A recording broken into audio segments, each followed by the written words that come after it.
మీరు పూరి బస్ స్టాండ్‌లో అయినా, రైల్వే స్టేషన్‌లోనైనా దిగితే మీకు గవర్నమెంట్ బసెస్ అయితే ఉంటాయి ట్రాన్స్‌పోర్ట్‌కి. మాకైతే ఇక్కడ అంటే ఆ టైంకి లేవు. అప్పటికే వర్షం పడుతుంది. మాకు లగేజ్ అయితే ఉంది. అందుకనే మేము ఇంకా ఆటో అయితే తీసుకుందాం అని ఫిక్స్ అయ్యాం. మీరు పూరి గాని, కోనార్క్ గాని ఇక్కడ ఆటో బుక్ చేసుకోవాలంటే మీకు ఫిక్స్డ్ ప్రైజెస్ ఉంటాయన్నమాట. అంటే మీరు ఇంతే రేట్ ఉంటది బుక్ చేసుకోవాలంటే. దానికన్నా ఇప్పుడు మాకు 100 ఇక్కడ నుంచి ఆహ్, పూరి టెంపుల్‌కైతే. కాపోతే మాకు 80కి వస్తున్నారు. ఒక రూ. 20 అయితే తగ్గిస్తారు. కాపోతే వాళ్ళు ఒక షీట్ ఇస్తారు. దాని మీద అయితే మీకు 105 అని ఉంటది. మీరు 80 ఇవ్వాలన్నమాట. ఆ షీట్‌ని బేస్ చేసుకొని మీకు కావాలంటే ఆయన ఏదైనా లగేజ్ పోయినా, పోలీస్ కంప్లెయింట్ ఇచ్చినప్పుడు మీ లగేజ్ పోయినప్పుడు ఆ ఆటో నంబర్ అవన్నీ ఆ పేపర్ మీద ఉంటాయి. మీరు బుక్ చేసుకుంటే. లేదంటే షేర్ ఆటో అయితే రూ. 20 బయటకొచ్చి మీరు ఎక్కితే కాపోతే వాళ్ళు రిసిప్ట్ ఏమి ఇవ్వరనమాట. ఇది కొంచెం సేఫ్టీ మెజర్ అనిపించింది నాకైతే. కాకపోతే మీరు బడ్జెట్‌లో వెళ్ళాలంటే బెటర్ షేర్ ఆటో. అండ్ మీకు పూరి టెంపుల్‌కి 200 మీటర్స్ ముందైతే దింపేస్తారు. ఎందుకంటే అక్కడి వరకు వెళ్ళరు. ఒకవేళ మీరు ఏజ్డ్ పీపుల్ అనిపిస్తే మీకు ఇక్కడ ఎలక్ట్రికల్ బగ్గీస్ అండ్ రిక్షాస్ అయితే ఉంటాయి. మీరు మనీ ఇచ్చైతే ఆ 200 మీటర్స్ అయితే వెళ్ళొచ్చు. మేమైతే హోటల్ అగర్వాల్ అయితే తీసుకుందాం అని ఫిక్స్ అయ్యాం. టెంపుల్ నుంచి అయితే ఒక 100 మీటర్స్ 80 మీటర్స్ దగ్గర దూరంలో అయితే ఉందది. ఇదే మనం తీసుకున్న హోటల్ అగర్వాల్ అనమాట. మనకైతే సెకండ్ ఫ్లోర్ అయితే ఇచ్చారు. రూమ్ అయితే 1800 తీసుకున్నారు. కాకపోతే నాకు ఆన్‌లైన్‌లోనే తర్వాత చూస్తే తక్కువ ప్రైస్ అనిపించింది. 1450కి అలా అయితే వచ్చింది. డైరెక్ట్‌గా వస్తే ఎక్కువ చార్జ్ చేస్తున్నారనమాట. మేబీ బుక్ చేసుకోండి. లేదు అంటే మీకు హోటల్స్ ఉంటాయి. ఏసీ హోటల్సే రూ. 1000కి కూడా ఉంటాయి. ఇంకా టెంపుల్‌కి దగ్గర అవి కూడా చూడండి. ప్రీ బుక్ చేసుకోవడానికి చూడండనమాట. సమ్మర్ టైమ్స్‌లో ఎక్కువ తీసుకుంటారు మనీ. హాలిడేస్ టైమింగ్‌లో, వీకెండ్స్‌లో అయితే. అండ్ రూమ్ చూసుకుంటే స్పేషియస్‌గానే ఉంది. ఇక్కడైతే బెడ్ ఇచ్చారు. అండ్ మనకి ఆహ్, కిచెన్ సెటప్ ఇచ్చారు. కాపోతే స్టవ్ అయితే మనకి ఇవ్వలేదనమాట. నెక్స్ట్ థర్డ్ ఫ్లోర్ చూసుకుంటే మీకు వ్యూ ఉంటుంది. Temple view. టెంపుల్‌ని డైరెక్ట్‌గా చూడొచ్చు మీరు పైకి వెళ్ళి. అలాంటి హోటల్ ఏదైనా ఉంటే చూడండి. మీకు మంచి వ్యూ ఉంటది. హ్యాపీగా చూడొచ్చనమాట పైనుంచి టెంపుల్‌ని. ఎందుకంటే దగ్గర వరకు హోటల్స్ ఉంటాయి. అండ్ మీకు టెంపుల్ ఆపోజిట్‌ని గూడా హోటల్స్ ఉంటాయి. మీరు మార్నింగ్ లెగిసిన వెంటనే టెంపుల్‌ని చూడాలి అలాంటివి ఏవైనా ఉంటే మీరు దాని ఎదురుగే ఒక లాడ్జ్ అయితే ఉంది. టెంపుల్ అరుణ స్తంభం ఎదురుగా అయితే ఉంటది. అది గూడా మీరు చెక్ చేసుకోవచ్చు. ఇక్కడైతే మనకి బ్లాంకెట్ ఇచ్చారు. అండ్ సోపు, షాంపూ ఆహ్, ప్రతీదీ బానే ఉంది. కాపోతే ప్రైజే ఒక 1400 అయితే బావుండేది. ఆన్‌లైన్‌లో మీరు మేక్ మై ట్రిప్ లేదా యాత్రి.కామ్, అగోడా ఇలాంటి దాంట్లో చూసుకుంటే 1450 అండ్ వాష్‌రూమ్ గూడా హీటర్‌తో అయితే వచ్చింది. కాపోతే హీటర్ అయితే మాకు వర్క్ అయితే చేయట్లేదు. అండ్ మెయిన్‌లీ నాకు డిసప్పాయింట్‌మెంట్ ఎక్కడంటే నాకు వీళ్ళు కరెంట్ 4 టైమ్స్ తీసేశారనమాట. జనరేటర్ ఆన్ అవ్వడానికి 10 మినిట్స్ నుంచి 15, 20 మినిట్స్ పట్టింది. అదొక్కటే నాకు చిరాకు అనిపించింది ఇక్కడ. ఆహ్, తక్కినవన్నీ ఇంకా చాలా బాగున్నాయి. గ్రౌండ్ ఫ్లోర్‌లోనే మీకు రెస్టారెంట్ ఉంటుంది. అండ్ హ్యాండ్లూమ్స్ ఉంటాయి. మీరు ఆ వీడియో మీరు మన ఛానెల్‌లో చెక్‌ఔట్ చేయండి. లోకల్ మార్కెట్ అదంతా ఉంటదనమాట.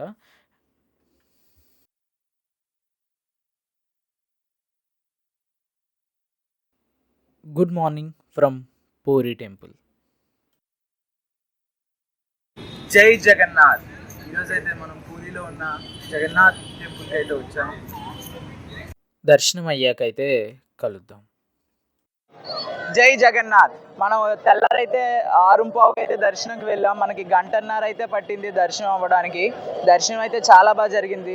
అంటే 7 వరకు లైన్ వదలలేదనమాట. లోపలికి వదిలిన వెంటనే అరగంటలో దర్శనం అయితే కంప్లీట్ అయిపోయింది. 7కి అయితే లోపలికి వదులుతారు.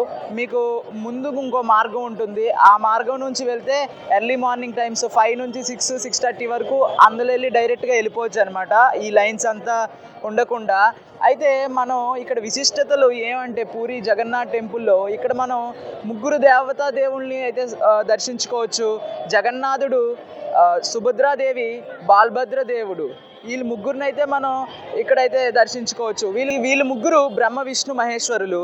ఎలా అంటే జగన్నాథుడు కృష్ణుడు రూపం అంటే విష్ణుమూర్తి, సుభద్రాదేవి కృష్ణుడికి చెల్లెలు అనమాట ద్వాపర యుగంలో. అయితే సుభద్రాదేవి బ్రహ్మదేవుడు హంస, నెక్స్ట్ బాలభద్రదేవ్ శివుడి హంస అనమాట. అందుకే బ్రహ్మ విష్ణు మహేశ్వరుల్ని దర్శించుకుంటే ఎంత పుణ్యం వస్తుందో జగన్నాథుడిని దర్శించుకుంటే అంతే పుణ్యం వస్తుందని ఇక్కడ మాట్లాడుకుంటుంటే నేను విన్నాను. అయితే ఈ దేవాలయంలో విశిష్టత ఇంకొకటి ఏంటంటే, మనకి కోణార్క్ దేవాలయం ఉంటుంది ఇక్కడ నుంచి 35 కిలోమీటర్లు. అది మన ఛానల్లో కూడా ఉంటుంది, మీరు వీడియో చూడొచ్చు. అయితే కోణార్క్ దేవాలయంలో ధ్వంసం చేస్తున్న సమయంలో అక్కడి నుంచి అరుణ స్తంభాన్ని అక్కడ ఉన్న విగ్రహం, సూర్యదేవుని విగ్రహాన్ని ఇక్కడ స్థాపించారనమాట. అరుణ స్తంభం మీరు ఈ పూరి జగన్నాథ్ దేవాలయంకి వెళ్తూ ఉండగానే ఎదురుగానే మీకు కనబడుతుంది, మీరు దర్శించుకోవచ్చు. అయితే ఈ జగన్నాథుని ఇంకో విశిష్టత ఏంటంటే, ఈ జగన్నాథుని ఫ్లాగ్ మీద ఉంటుందన్నమాట. ఆ ఫ్లాగ్ ప్రతిరోజు మారుస్తూనే ఉంటారు. అది వర్షం అవని, తుఫాన్ అవని, వరదలు అవని, ఏదైనా ఆ ఫ్లాగ్ని అయితే చేంజ్ చేస్తూ ఉంటారు. చేంజ్ చేయకపోతే కొన్ని ఇయర్స్ అయితే మూసి ఉంచాలి. ఎన్ని ఇయర్స్ అనేది కింద డిస్ప్లే చేస్తాను. అయితే అన్ని ఇయర్స్ మూసి ఉంచారనమాట. ఎంత వర్షం వచ్చినా అది ఫ్లాగ్ చేంజ్ చేసే తీరుతారనమాట. ఇంకొక విశిష్టత ఏంటంటే, ఆ ఫ్లాగ్ ఉంది కదా, అది గాలికి ఆపోజిట్ డైరెక్షన్లో అయితే ఎగురుతుంది. ఎందుకంటే నేను పక్కన ఇంకో టెంపుల్ మీద కూడా ఫ్లాగ్ ఉంది, అదొక డైరెక్షన్లో ఎగురుతుంటే దీనికి ఆపోజిట్గా ఈ ఫ్లాగ్ అయితే ఎగురుతుంది. అది అంతు చెక్కని విశిష్టత అనమాట. ఇంకో విషయం చూసుకుంటే, మనకి పూరి జగన్నాథ్లో మనం ఇక్కడ వరకు సముద్ర శబ్దం అయితే వినిపిస్తుంది. మనం లోపలికి వెళ్ళగానే మనకి సముద్ర ఘోష అయితే వినబడదనమాట. అది ఇంకొక విశిష్టత. మనం ఇంకా చూసుకుంటే దేవాలయం కొత్తగా ఇన్నోవేట్ చేశారనమాట. ఇంతకుముందు గోడ వరకు రోడ్డు ఉండేది, ఇప్పుడు నడకదారి అదంతా ఏర్పాటు చేశారు ఒక సంవత్సరంన్నర తర్వాత. ఇప్పుడు ఇదంతా చాలా అద్భుతంగా ఉంది. మీకు లోపలే ప్రసాదం దొరుకుతుందనమాట. 550 ఎంతో తీసుకుంటారు, మీరు బయట కూడా తీసుకోవచ్చు. అండ్ ఇక్కడ చూసుకుంటే కాజా బాగా ఫేమస్, మీరు తీసుకోండి. ఆంధ్ర కాజా కాదు, ఇక్కడ చాలా తక్కువ లేయర్స్, అంటే చాలా సన్నంగా లేయర్స్తో అయితే మనకి కాజా అయితే తయారు చేస్తారు. ఖచ్చితంగా ట్రై చేయండి. కాజా నాకు పెద్దగా నచ్చదు, కాకపోతే నాకే నచ్చిందంటే మీకు ఖచ్చితంగా నచ్చుతుంది. ఇంకా చాలా హ్యాండీక్రాఫ్ట్స్ చాలా దొరుకుతాయి, మీరు కొనుక్కోవచ్చు అనమాట. ఇంకా విశిష్టతలు ఎన్నో ఉన్నాయి, అంతు చెక్కని విశిష్టతలు అయితే ఇక్కడ మనకి లభిస్తాయి. Sir 2 minutes sir. ఇంకా ఈ దేవాలయం హిస్టరీ చూసుకుంటే మనకి ఎప్పుడో ద్వాపర యుగంలో మొదలైందనమాట. ఎందుకంటే కురుక్షేత్రం అవ్వగానే మనకి గాంధారి మాత కృష్ణుడికైతే శాపం ఇస్తుంది. మా వంశం ఎలా ధ్వంసమైందో యదు వంశం కూడా అలానే నాశనం అవుతుంది, మీలో మీరే కొట్టుకొని మొత్తం నాశనం అవుతారని గాంధారి మాత శాపం అయితే ఇస్తుంది. కొన్నేళ్ల తర్వాత కోటలోనే యుద్ధాలు జరుగుతూ ఎన్నో యుద్ధాల వల్ల యదువంశం నాశనం అవుతూ వచ్చింది. అయితే కొన్నేళ్ల తర్వాత కృష్ణుడు కూడా అంతమయ్యే స్థాయికి వచ్చే ముందు కృష్ణుడి గుండె సముద్రంలో వదలమని చెప్తారనమాట. ఆ సముద్రంలో దొరికిన గుండె పూరి దగ్గర దొరుకుతుంది. ఆ పూరి దగ్గర దొరికిన గుండెని హార్ట్ మనకి ఇక్కడ దేవాలయంగా నిర్మించారని మనకి హిస్టరీలో చెప్తున్నారు. ఇప్పటికీ కూడా కృష్ణుడి విగ్రహంలో గుండె నిలవై ఉందని చెప్తున్నారు. సంవత్సరానికి ఒక్కసారి మారుస్తారంట ఆ గుండెని. అప్పటికి కళ్ళకి కూడా గంతలు కట్టుకొని పంతులు మారుస్తారు, వేరే వాళ్ళని లోపలికి రానివ్వరు అనమాట. అంత విశిష్టత గల దేవాలయం అనమాట. విశ్వకర్మ మనకి ఇక్కడ విగ్రహాలు తయారు చేయడానికి అయితే ఒప్పుకొని విగ్రహాలు తయారు చేస్తూ ఒక కండిషన్ పెట్టారనమాట. ద్వారాలు తెరిస్తే నేను ఇక్కడ నుంచి మాయమైపోతానని. రాజు ముగిసిపోయాయేమో విగ్రహాలు అనే ఆతృతతో ద్వారాలు తెరగా విశ్వకర్మ మాయమైతే అయిపోతాడనమాట. మాయమైపోతా విగ్రహాలు పూర్తవవు. ఆ పూర్తవని విగ్రహాలు కూడా ప్రతిష్ఠించాలా లేదా అని రాజు సందేహంలో ఉండగా ఒక తెలియని గొంతుతో ఆకాశంలో చెప్తుందన్నమాట ఆకాశవాణి, ఈ విగ్రహాలనే ప్రతిష్ఠించండి అని. ఆ మాట విని రాజు అయితే ప్రతిష్ఠిస్తాడు. ఆ తర్వాత ఈ దేవాలయం ఎన్నో యుద్ధాలు జరిగాయి అనమాట. ఎన్నోసార్లు డ్యామేజ్ అయింది, రీకన్స్ట్రక్షన్ అయితే అయ్యింది. ఇంతకు ముందు వరకు ఇక్కడ గోడ వరకు ఉండేది రోడ్డు, ఇప్పుడు మొత్తం రీనోవేట్ అయితే చేశారు. ప్రతిరోజు మనకి కృష్ణుడికి మనం ఎలా దినచర్య చేసుకుంటాం, రోజు బట్టలు అయితే చేంజ్ చేస్తూ ఉంటారు. రోజు ఆ శారీస్ మనకి 15,000 నుంచి 1,00,000 2,00,000 వరకు ఉంటుంది. మనకి భక్తులు ఇచ్చేవి మనకి ఇంకా ఎన్నో విశిష్టతలు అయితే ఉన్నాయి. దేవాలయంలో ఎంతో అద్భుతమైన ఆర్కిటెక్చర్తో అయితే నిర్మించబడింది. ఇది చార్ధామ్లో ఇది ఒక ధామ్ అనమాట, పూరి జగన్నాథ్ టెంపుల్.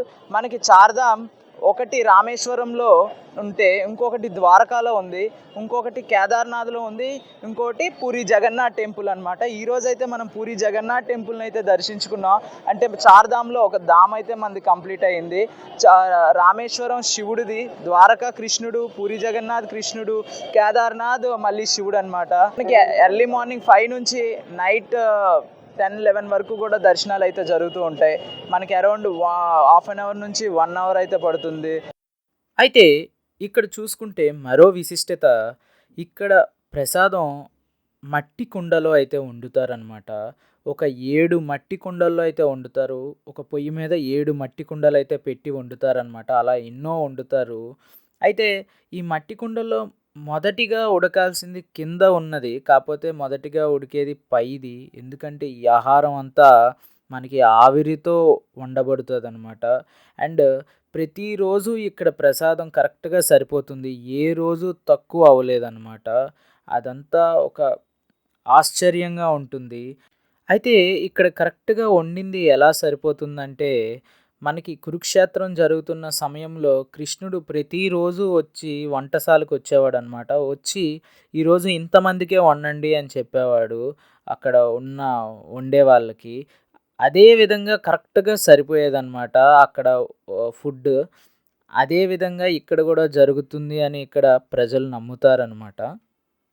అలానే మనకి ప్రసాదం వండిన తర్వాత దేవుడికి సమర్పించే వంటశాల నుంచి దేవుడి దగ్గరికి తీసుకువెళ్తున్న సమయంలో దాని నుంచి ఏ వాసన రాదనమాట. ఒక్కసారి దేవీ దేవతలకి సమర్పించాక రిటర్న్ మళ్ళీ తెస్తున్నప్పుడు వాటి నుంచి ఒక సుగంధమైన వాసన అయితే వస్తుంది ఆహారం నుంచి.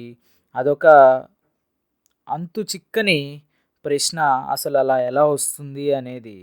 ఇక్కడ మనకి మధ్యాహ్నం అయితే భోగ ప్రసాదం అయితే దొరుకుతుంది. మధ్యాహ్నం గుడి దగ్గర అయితే మనకి ప్రసాదం అయితే దొరుకుతుంది. మీరు నార్మల్ టైంలో వెళ్తున్నప్పుడు మనకి పిండి వంటలైతే ఒక ఒక చెట్టు ఆకుతో చేసే ఒక బుట్ట లాంటిది, దాంట్లో మనకి అన్ని పిండి వంటలు పెట్టి అమ్ముతూ ఉంటారు. బయటైతే 100-150కి దొరుకుతుంది. గుడి లోపలైతే ప్రసాదం అనే పేరుతో వాళ్ళు 2 550 కిందన సేల్ చేస్తూ ఉంటారు. అలా మనకి జగన్నాథుడికి 2, సుభద్రాదేవికి 2, బాలభద్ర దేవుడికి 2 చొప్పున 6 అయితే అమ్ముతూ ఉంటారు. 550 ఇంటూ 3 అంటే మనకి 1650 అయితే అవుతుంది. అలా మీకు చెప్తూ ఉంటారు. మీరు తీసుకోలేను అంటే 2 అయినా ఇస్తారు 550కి. మీరు కావాలంటే అలా అయినా తీసుకోవచ్చు, లేదా బయటకు వచ్చి 150, 100కి అయితే తీసుకోవచ్చు మీరు ప్రసాదం అయితే. మీకు ఎలా నచ్చితే అలా చేయండి. భోగ ప్రసాదం అయితే మీకు రకరకాలు మనకి పప్పు ఇవన్నీ అయితే భోగ ప్రసాదం టైంలో అయితే దొరుకుతాయి. అది మీరు మధ్యాహ్నం 12-1 గంట సమయంలో అయితే మీరు ఆ ప్రసాదాన్ని అయితే స్వీకరించవచ్చు. అదైతే ఉచితమే. దానికైతే మనీ పే చేయాల్సిన అవసరం లేదు.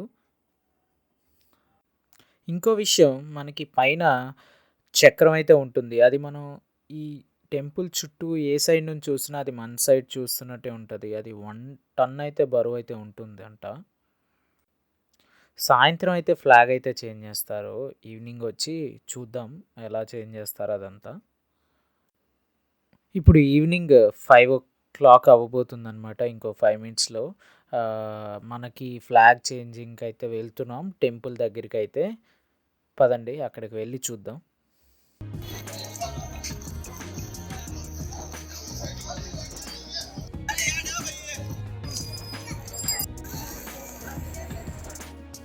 ఇక్కడ చూస్తున్నారు కదా, ఇద్దరు మనుషులైతే ఎక్కుతున్నారు. ఎవ్రీడే ఈవినింగ్ వింటర్స్ టైమ్స్ అయితే 5:00, సమ్మర్ టైం అయితే 6:00. బట్ ఒక హాఫ్ అన్ అవర్ ముందైతే ఉండండి. ఇక్కడ ఎవ్రీడే చేంజ్ చేస్తారంట ఫ్లాగ్. ఒక్కరోజు చేంజ్ చేయకపోయినా 18 ఇయర్స్ టెంపుల్ అయితే టోటల్గా క్లోజ్ చేస్తారు. ఇంత వర్షం అయినా, ఎంత గాలులైనా ఎక్కుతారు. ప్రెజెంట్ అక్కడ వర్షం అయితే పడుతుంది మాకు. కింద నడుస్తుంటేనే జారుతుంది. అలాంటిది అంత హైట్ అరౌండ్ 150-200 ఫీట్ దగ్గర హైట్ అనమాట గోపురం అయితే. గోపుర శిఖరం పైకి వెళ్ళి ఫ్లాగ్ అయితే చేంజ్ చేస్తారు. అండ్ అసలు హార్డ్ వర్కింగ్ అంటే అసలు నార్మల్ హార్డ్ వర్క్ కాదు. అది ఎవ్రీడే చేంజ్ చేయాలంటే నార్మల్ కష్టం అయితే ఉండదు. మనకి ఎవ్రీడే ఇక్కడ హారతి అయితే ఇస్తారనమాట. దేవుడికి ఇచ్చి అండ్ అందరికీ ఇస్తారు హారతి. ఆ హారతి ఇస్తున్నప్పుడు హ్యాండ్స్ అయితే పైకి అంటారు. అందరూ జై జగన్నాథ్ అంటూ హారతి అయితే తీసుకుంటారనమాట. అండ్ ఈ ప్రాసెస్ అంతా ఒక 15 మినిట్స్ అయితే అవుతుంది. అంటే ఈ ఫ్లాగ్ చేంజ్ చేయడం, ఈ హారతి అంతా అనమాట. ఫ్లాగ్ అయితే దించుతున్నారు. అండ్ అసలు నేను చెప్తున్నా కదా, లైఫ్లో ఒక బెస్ట్ మూమెంట్ అనమాట. చాలా బాగుంది. అండ్ ఒక్కసారిగా ఫ్లాగ్ పైకి వస్తున్నప్పుడు అక్కడ ఏమైందో చూడండి. జై జగన్నాథ్, జై జగన్నాథ్.